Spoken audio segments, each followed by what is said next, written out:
ఇక పత్రికల్లో వచ్చిన ప్రధానమైన వార్తలు ఒకసారి మనం చూద్దాం. ముందుగా నమస్తే తెలంగాణలో హిల్స్లో కొంటే పల్టీనే అంటూ ప్రధానమైన వార్త మనకు కనిపిస్తూ ఉంది. అధికారంలోకి రాగానే పాలసీని రద్దు చేస్తామని నిన్న BRS party working president KTR గారు ప్రకటించారు. ఆ భూమిని వెనక్కి తీసుకొని ప్రజా ఉపయోగ కార్యక్రమాలకు కావచ్చు, ఇతర ప్రజా అవసరాలకు సంబంధించి ప్రజల ఆకాంక్షల మేరకు వినియోగిస్తామని కూడా హామీ ఇచ్చారు.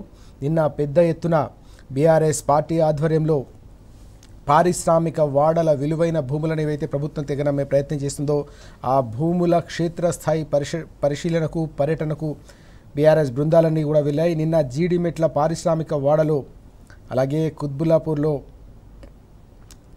పర్యటించారు కేటీఆర్ గారు. అక్కడ కుత్బుల్లాపూర్ హమాలీలతో పాటుగా జీడిమెట్ల పారిశ్రామిక వాడలో పనిచేస్తున్న కార్మికులతో ప్రత్యేకంగా మాట్లాడి వారి బాధలు ఆవేదన కూడా తెలుసుకున్నారు. 5 లక్షల కోట్ల విలువైన పారిశ్రామిక భూములను రియల్ ఎస్టేట్ దందాగా మార్చి ప్రైవేటు వ్యక్తులకు బదలాయిస్తున్న ఏదైతుందో ఈ హిల్ట్ పాలసీపై ఆ కార్మిక నేతలంతా కూడా తీవ్రస్థాయిలో భగ్గుమన్న పరిస్థితి, తమ బతుకులను కూడా రోడ్డున పడేస్తున్నారని వారు ఆందోళన వ్యక్తం చేసిన సందర్భం కూడా కనిపించింది.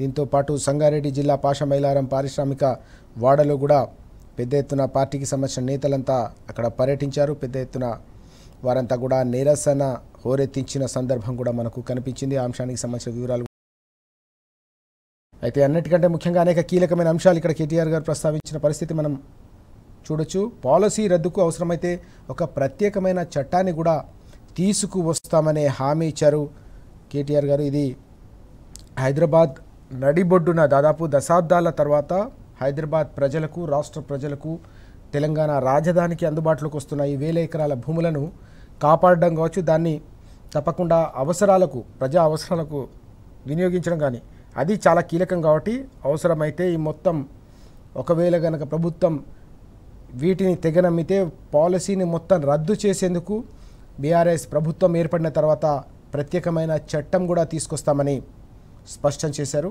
దీంతోపాటు పారిశ్రామికవేత్తలకు కూడా ఒక కీలకమైన సూచన చేశారు. ఎవరైనా ప్రభుత్వానికి సంబంధించిన పాలసీని నమ్మి బురిడి కొట్టించే ప్రభుత్వ ప్రయత్నాలకు తలొగ్గి, లేక అధికార ఒత్తిళ్లకు, లేక ఇతర లాలూచీలకు తలొగ్గి ఎవరైనా ఈ భూములను కొనుగోలు చేస్తే వారికి కష్టాలు తప్పవు, ఇబ్బందులు తప్పవు. తప్పకుండా ఆ భూములను కొనొద్దు, ఎవరు కూడా ముందుకు రావాల్సిన అవసరం లేదని చెప్పి కూడా హితవు పలికిన సందర్భం కూడా మనకు కనిపిస్తూ ఉంది. ఎందుకంటే ఇది ప్రభుత్వానికి సంబంధించిన భూమి, పారిశ్రామిక అవసరాల కోసం ఇచ్చిన భూమి. ఒకవేళ ఆ ఉద్దేశం నెరవేరకపోతే పూర్తిగా ప్రభుత్వమే వెనక్కి తీసుకునే అవకాశం స్పష్టంగా ప్రభుత్వాల దగ్గర ఉంటుంది. ఇతర రాష్ట్రాల్లో కూడా ఇలాగే పారిశ్రామికవేత్తలకు కావచ్చు, పరిశ్రమల కోసం, పారిశ్రామిక వాడల కోసం ఇచ్చిన భూములను దశాబ్దాల తర్వాత ప్రభుత్వాలు వెనక్కి తీసుకున్న సందర్భాలు ఉన్నాయి. అందులో 50% పైగా కూడా వెనక్కి తీసుకున్న సందర్భాలు కూడా ఉన్నాయి. ఇతర అవసరాలకు మళ్ళీ వాటిని వినియోగించడం కావచ్చు, ప్రభుత్వానికి ఆదాయం సమకూర్చుకోవాలంటే దాన్ని బహిరంగంగా వేలం వేసి ఆ వచ్చిన ఆదాయాన్ని సంక్షేమానికి, అభివృద్ధికి ఖర్చు చేసిన సందర్భాలు ఉన్నాయి. ఆ రకంగా ఉండాలి తప్ప కేవలం ఎస్ఆర్ఓ రేట్లో 30% తెగనమ్మడం అంటేనే ఇదంతా కూడా ఒక కుంభకోణంలో భాగమని నిన్న కేటీఆర్ గారు మండిపడిన అంశం మనకు కనిపిస్తూ ఉంది. లక్షలాది కార్మికులను కూడా ఇందులో రోడ్డున పడేస్తూ ఉన్నారు. వాస్తవానికి ఇక్కడి నుంచి పరిశ్రమలు ఏవైతే కాలుష్యకారక పరిశ్రమలు ఉన్నాయో వాటిని ఓఆర్ఆర్ అవతరికి తరలించినప్పటికీ కూడా అక్కడ మళ్ళీ వీరికి ఉపాధి కల్పించాలన్న ఆలోచనతో అక్కడ ప్రత్యేకంగా సెజ్లను కావచ్చు, అక్కడ పారిశ్రామిక వాడలను ఏర్పాటు చేసి సంబంధించిన కసరత్తును కూడా బీఆర్ఎస్ ప్రభుత్వం గతంలో చేసింది.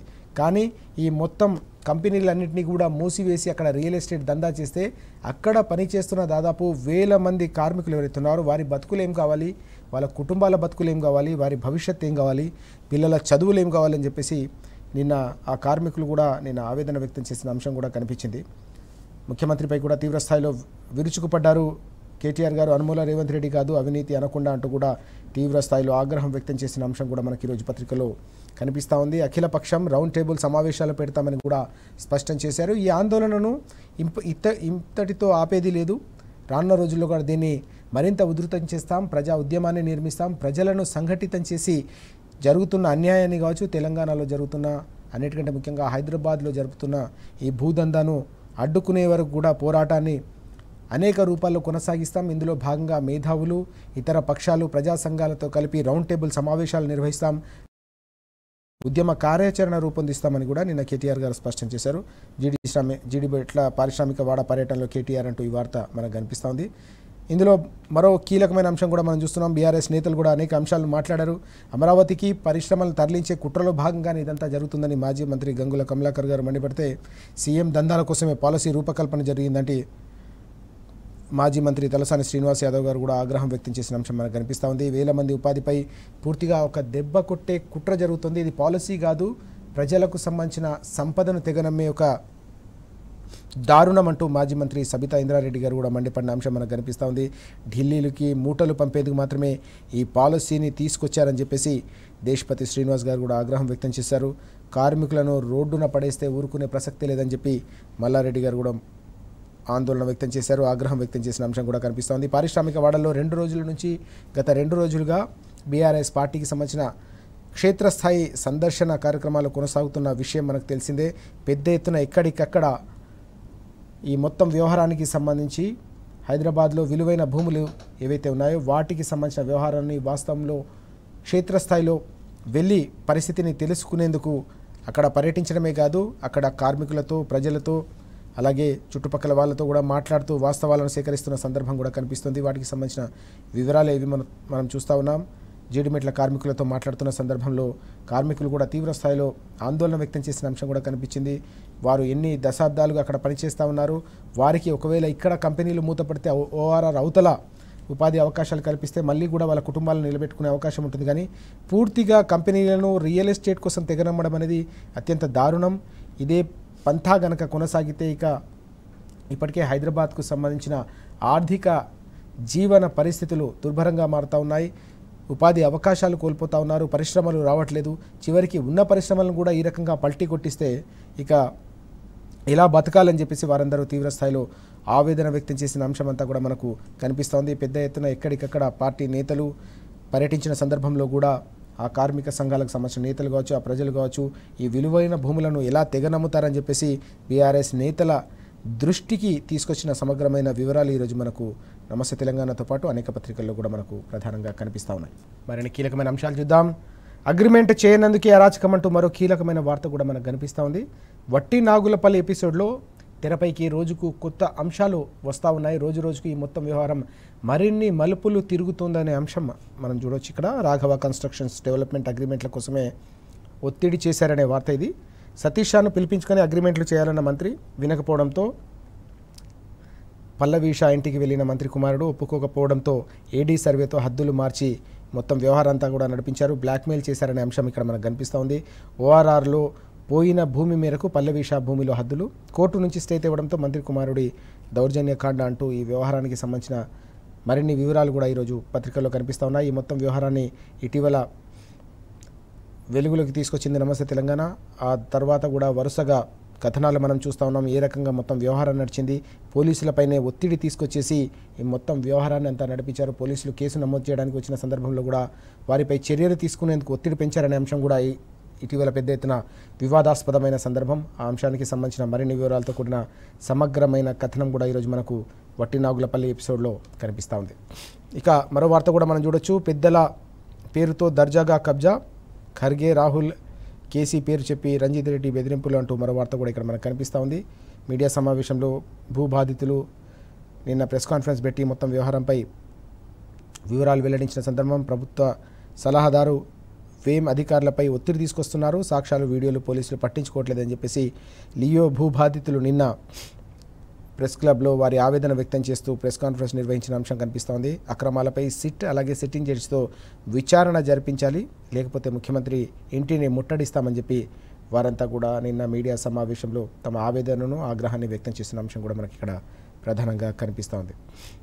ఇక మరో కీలకమైన వార్త, అసలు దోపిడీకి కొసరు 20 ఎకరాలకు ఎసరు అంటూ మరో వార్త. మరో 800 కోట్ల విలువైన భూమిపై బిగ్ పంజా అంటూ ఈ వార్త కూడా కనిపిస్తుంది. లియో మెరిడియన్తోనే ఆగని అక్రమాల అరాచకం అంటూ లియో మెరిడియన్కు సంబంధించిన వ్యవహారం ఇటీవల చూసాం మనం. అక్కడ పెద్ద ఎత్తున భూములకు సంబంధించిన వ్యవహారం, దాదాపు 800 కోట్ల విలువైన భూమిపై కూడా పంజా విసిరారు. భూతాల మాయ కొనసాగుతోంది. బిగ్ బ్రదర్స్ డైరెక్షన్లోనే మొత్తం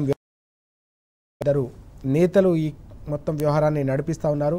అక్కడ గతంలో కొనుగోలు చేసిన ప్లాట్లు కొనుగోలు చేసిన వారి భూముల్లోకి కనీసం వారు వెళ్లకుండా అక్కడ మట్టి కుప్పలు పోసి అడ్డుకునే ప్రయత్నం చేస్తున్నారనే అంశం, దీంతో పాటుగా లియోనియో పక్కనే ఉన్న 20 ఎకరాలను కూడా కాజేసే కుట్ర కొనసాగుతుందనే వార్త కూడా ఈరోజు మనకు నమస్తే తెలంగాణలో కనిపిస్తూ ఉంది. 5 దశాబ్దాల యజమానులను కూడా బెదిరిస్తున్న గ్యాంగ్ అంటూ ఇప్పుడు కాదు, దాదాపు 50 ఏళ్ల క్రితం నుంచి కూడా అక్కడ భూములు కొనుగోలు చేసి తమ అవసరాలకు, తమ పిల్లల భవిష్యత్తు కోసము కొనుగోలు చేసి పెట్టుకున్న తల్లిదండ్రులను, అక్కడి కుటుంబ సభ్యులను కూడా బెదిరిస్తూ ఉన్నారు, వేధిస్తూ ఉన్నారంటూ ఈ వార్త.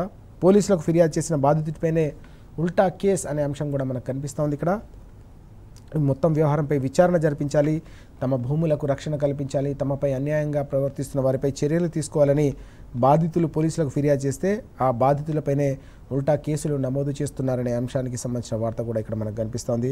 లబోదిబోమంటున్న దాసరి చంద్రారెడ్డి వారసులు అంటూ ఈ వ్యవహారానికి సంబంధించిన సమగ్రమైన వివరాలు, మరిన్ని అంశాలతో కూడిన కీలకమైన కథనం ఈరోజు స్పెషల్ టాస్క్ ఫోర్స్ పేరిట ఇక్కడ నమస్తే తెలంగాణలో కనిపిస్తూ ఉంది. దానికి సంబంధించిన వివరాలు కూడా మనం ఇక్కడ చూస్తూ ఉన్నాం.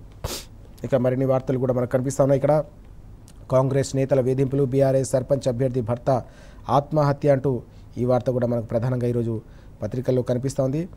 కాంగ్రెస్ పార్టీలోకి వస్తే ఏకగ్రీవం చేస్తామంటూ ఒత్తిడి తీసుకొచ్చారు. విద్రా బెదిరింపుతోనే బీఆర్ఎస్ నేత బలవన్ మరణం అంటూ ఈ వార్త. బీఆర్ఎస్ సర్పంచ్ అభ్యర్థి నిన్న ఆత్మహత్య చేసుకున్న సంఘటన, దీనికి ప్రధానంగా రాజకీయ ఒత్తిళ్లే కారణం. కాంగ్రెస్ పార్టీలోకి రావాలని ఏకగ్రీవం చేస్తామని చెప్పేసి ఒత్తిడి తేవడం వల్లే ఆయన బలవన్ మరణానికి పాల్పడ్డారని చెప్పేసి కుటుంబ సభ్యులు, స్థానికులంతా కూడా తీవ్రస్థాయిలో మండిపడ్డారు. కాంగ్రెస్ ఒత్తిడి మేరకేనంటూ పోలీసులకు మృతుడి భార్య ఫిర్యాదు కూడా చేశారు. బండారి రవీందర్ మృతిపై సమగ్ర విచారణ జరిపించాలని చెప్పేసి బీఆర్ఎస్ నాయకులు, ఖానాపూర్ బీఆర్ఎస్ ఇన్ఛార్జ్ పుక్యా డిమాండ్ చేసిన అంశం కూడా మనకు కనిపిస్తూ ఉంది.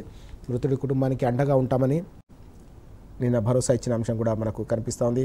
మొత్తం మీద పంచాయతీ ఎన్నికలకు సంబంధించిన వ్యవహారంలో ఈ మొత్తం ఎపిసోడ్ ఏదైతే ఉందో ఇది పెద్ద ఎత్తున సంచలనంగా మారుతున్న పరిస్థితి. ఏకంగా సర్పంచ్ అభ్యర్థి భర్త బలవన్ మరణానికి పాల్పడడం అనేది ఇప్పుడు తీవ్ర వివాదంగా మారింది, సంచలనం రేకెత్తిస్తున్న అంశం కూడా కనిపిస్తుంది. దీనిపై సమగ్రమైన విచారణ జరిపించాలి, ఎవరైతే ఒత్తిడి చేశారో వారిపై విచారణ జరిపించి చర్య తీసుకోవాలని చెప్పేసి కుటుంబ సభ్యులు కూడా డిమాండ్ చేస్తున్న అంశం మనం చూస్తూ ఉన్నాం. రైట్, మరో చిన్న బ్రేక్ తీసుకుందాం. బ్రేక్ తర్వాత మరిన్ని అంశాలు చూద్దాం, మరిన్ని వార్తలు చూద్దాం. ఒక విషాదకరమైన వార్త. వీడియో జర్నలిస్ట్ తెలంగాణ ఉద్యమ కాలం నుంచి కూడా ఉద్యమ ప్రస్థానంలో ఎప్పటికప్పుడు ప్రజల ఆకాంక్షలను తన వీడియో కెమెరా ద్వారా తెలంగాణ సమాజానికే కాదు యావత్ భారతదేశానికి కూడా చూపిన వీడియో జర్నలిస్ట్ దామోదర్ నిన్న హఠాన్ మరణం చెందారు. పెద్ద ఎత్తున జర్నలిస్టులంతా కూడా తీవ్ర స్థాయిలో దిగ్భ్రాంతికి గురైన పరిస్థితి. అందరూ కూడా తీవ్ర సంతాపం ప్రకటించిన సందర్భం. అందరితో ఎంతో కలుపుగోలుగా ఎప్పుడూ నవ్వుతూ ఉండే దామోదర్ హఠాన్ మరణం చెందడం అనేది అందరినీ కూడా తీవ్రంగా కలిచివేసింది. నిన్న ఈ అంశంపై కేసీఆర్ గారు కూడా తీవ్ర దిగ్భ్రాంతి వ్యక్తం చేశారు. బీఆర్ఎస్ వర్కింగ్ ప్రెసిడెంట్ కేటీఆర్ గారు కూడా తీవ్ర స్థాయిలో ఆవేదన వ్యక్తం చేశారు. కుటుంబానికి ప్రగాఢ సానుభూతిని కూడా తెలియజేసిన సందర్భం కూడా కనిపించింది. విధులు నిర్వహిస్తూ నిన్న విధి నిర్వహణలోనే కుప్పకూలారు దామోదర్ గారు. మీడియా రంగంలో విశేషమైన అనుభవం, దాదాపు 25-30 ఏళ్ల పాటు సుదీర్ఘకాలం పాటు అనుభవం ఉన్న, అందరితో ఎంతో కలుపుగోలుగా ఉంటూ ప్రతినిత్యం కూడా ప్రజలకు సంబంధించిన సమస్యలు కావచ్చు, ఇబ్బందులు కావచ్చు, ప్రజల ఆకాంక్షలను ఎప్పుడు ప్రతిబింబించేలా ఆయన రూపొందించిన కథనాలు, వీడియో ద్వారా అతను తీసిన దృశ్యాలు ఏవైతే ఉన్నాయో అవి చిరస్థాయిగా ప్రతి ఒక్కరి మధ్యలో నిలిచి ఉంటాయని చెప్పేసి గత అనుభవాలను, గతంలో ఆయనతో ఉన్న జ్ఞాపకాలను పంచుకున్న సందర్భం కూడా కనిపించింది. జర్నలిస్ట్ లోకానందరినీ కూడా ఈ వార్త తీవ్ర విషాదంలో ముంచిన సందర్భం నిన్న మనకు కనిపించింది. ప్రతి ఒక్కరు కూడా తీవ్ర దిగ్భ్రాంతికి గురయ్యారు. కుటుంబ సభ్యులకు ప్రగాఢ సానుభూతిని తెలియజేసిన అంశం మనం ఇక్కడ చూస్తూ ఉన్నాం. ఇక మరిన్ని వార్తలు చూద్దాం. పన్ను రూపాయి పంచేది చారానా అంటూ మరో కీలకమైన వార్త కూడా మనకి ఇక్కడ కనిపిస్తోంది. భారం మనకు, భాగ్యం వారికి. తెలంగాణ పైన కేంద్ర ప్రభుత్వం మొత్తం సీతకన్ను వేస్తుందనేది ఇక్కడ ప్రధానమైన అంశం. అంటే తెలంగాణ రాష్ట్రాన్ని నుంచి కేంద్ర ప్రభుత్వానికి గడిచిన 5 ఏళ్ల కాలంలో 5 yearsలో దాదాపు 4.32 లక్షల కోట్ల రూపాయలు పన్నుల రూపంలో మన దగ్గర నుంచి ఢిల్లీకి వెళ్ళింది. కేంద్ర ప్రభుత్వానికి దాదాపు 4.5 లక్షల కోట్లు వెళ్తే తెలంగాణ రాష్ట్రానికి కేంద్రం ఇచ్చింది కేవలం 1.84 లక్షల కోట్లు మాత్రమే. అంటే దాదాపు ఊహించుకోవచ్చు ఎంత రూపంలో కేంద్రానికి వెళ్ళిందో. తిరిగి వాస్తవానికి తెలంగాణకు రావాల్సిన దాంట్లో కూడా కనీసం రాకుండా ఇంత దారుణంగా కేంద్ర ప్రభుత్వం వంచిస్తుందనే అంశం ఇక్కడ మనకు కనిపిస్తూ ఉంది. మరోవైపు ఏపీకి, పక్కనున్న రాష్ట్రానికి ఇచ్చింది 2.97, ఏపీ రాష్ట్రం ఇచ్చింది కేంద్ర ప్రభుత్వానికి 97%, 2.97% అయితే పొందింది దాదాపు 4.3% నిధులను కేంద్ర ప్రభుత్వం నుంచి పొందారనే అంశం ఇక్కడ ప్రధానంగా కనిపిస్తూ ఉంది. బీజేపీ పాలిత రాష్ట్రాలకు కూడా అత్యధికంగా నిధులు వెళ్తూ ఉన్నాయి. మన తెలంగాణ ప్రజల చెమట చుక్కలు, తెలంగాణకు సంబంధించిన స్వేదం, తెలంగాణ ప్రజలు, కార్మికులు, రైతులు, ఉద్యోగులు పడే కష్టం, దాని నుంచి వచ్చే పన్నులు, ఆ ఆదాయం తెలంగాణ ప్రజలకు ఉపయోగపడేలా ఆ నిధులు ఉండాలి. కానీ ఇప్పుడు పూర్తిగా కేంద్ర ప్రభుత్వానికి పన్నుల రూపంలో కడుతున్న సొమ్ము ఏదైతే ఉందో అందులో తిరిగి వస్తుందనేది కేవలం చారణ మాత్రమే తిరిగి వస్తుందనే అంశం మనం చూస్తున్నాం. మనం కడుతుంది రూపాయి అయితే తిరిగి వస్తుంది చారణ మాత్రమే.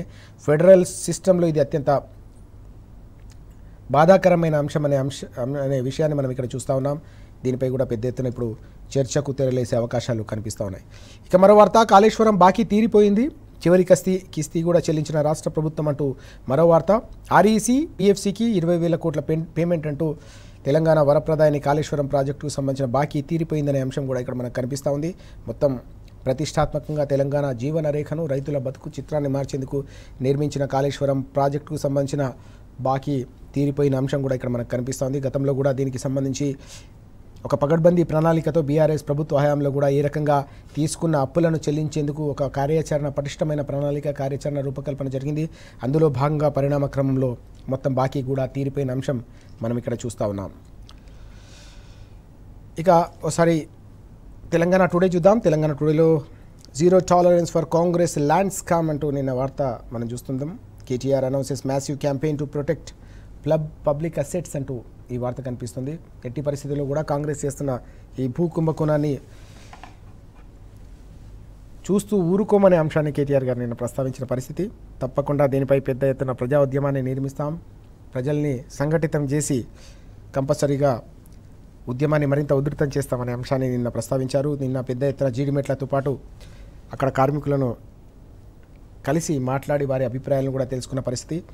ఈ స్కామ్ తప్పకుండా రానున్న రోజుల్లో పెద్ద ఎత్తున హైదరాబాద్కు సంబంధించిన భూములను తెగనమ్మే ఈ స్కామ్పై ప్రజా పోరాటాలు, అలాగే రౌండ్ టేబుల్ సమావేశాలు కూడా నిర్వహిస్తామనే అంశాన్ని కూడా ప్రస్తావించిన పరిస్థితి మనకు కనిపించింది. ఎవరు కూడా ఆందోళన చెందాల్సిన అవసరం లేదు. తప్పకుండా ఒకవేళ ఎవరైనా ప్రభుత్వ మాటలు నమ్మి పారిశ్రామికవేత్తలు భూములను కనుక కొనుగోలు చేస్తే తప్పకుండా వాటిని వెనక్కి తీసుకొని ప్రజా ఉపయోగ కార్యక్రమాలకు, ప్రజా అవసరాల కోసం వినియోగిస్తామని కూడా నిన్న హామీ ఇచ్చిన పరిస్థితి మనకు కనిపించింది. కార్మికులు కూడా పెద్ద ఎత్తున కేటీఆర్ గారికి వారి మనోభావాలు, వారి ఆవేదన, వారి ఆగ్రహం కూడా నిన్న తెలియజేశారు. రాష్ట్ర ప్రభుత్వం తమను ఏ రకంగా రోడ్డున పడేస్తోంది, నిజంగానే కాలుష్యకారకమైన భూములను వెనక్కి తీసుకోవాలంటే తీసుకొని వాటిని ప్రజా ఉపయోగ కార్యక్రమాలకు వినియోగించాలి తప్ప రియల్ ఎస్టేట్ వెంచర్లకు ఎట్లా అమ్ముతారు, దీంతోపాటు ఈ పరిశ్రమలన్నీ కూడా మూతపడితే తమ బతుకులు ఏం కావాలి, నిజంగానే పరిశ్రమలను ఇక్కడ నుంచి తరలించాల్సి వస్తే అవుటర్ బయట గతంలో బీఆర్ఎస్ ప్రభుత్వం కేటాయించిన భూముల్లో ఆ పరిశ్రమలను కేటాయిస్తే, పరిశ్రమలను అక్కడ నెలకొల్పితే మళ్ళీ తమ కుటుంబాలను పోషించుకునేందుకు, ఉపాధి అవకాశాలను కొనసాగించుకునేందుకు తమకు అవకాశం ఉంటుంది. కానీ ఆ రకంగా చేయకుండా పూర్తిగా వాటిని తెగనమ్మి ఈ మొత్తం కంపెనీలన్నింటినీ కూడా మూసివేయాలన్న కుట్ర కావచ్చు, ఆంధ్రప్రదేశ్కు తరలించాలన్న పన్నాగం నడుస్తున్న నేపథ్యంలో తమ బతుకులు ఏం కావాలని నిన్న కార్మికులంతా కూడా తీవ్రస్థాయిలో ఆవేదన వ్యక్తం చేసిన అంశం కూడా మనకు ఇక్కడ కనిపిస్తూ ఉంది. ఇక ఇవి ఈరోజు పత్రికలు వచ్చిన ప్రధానమైన వార్తలు.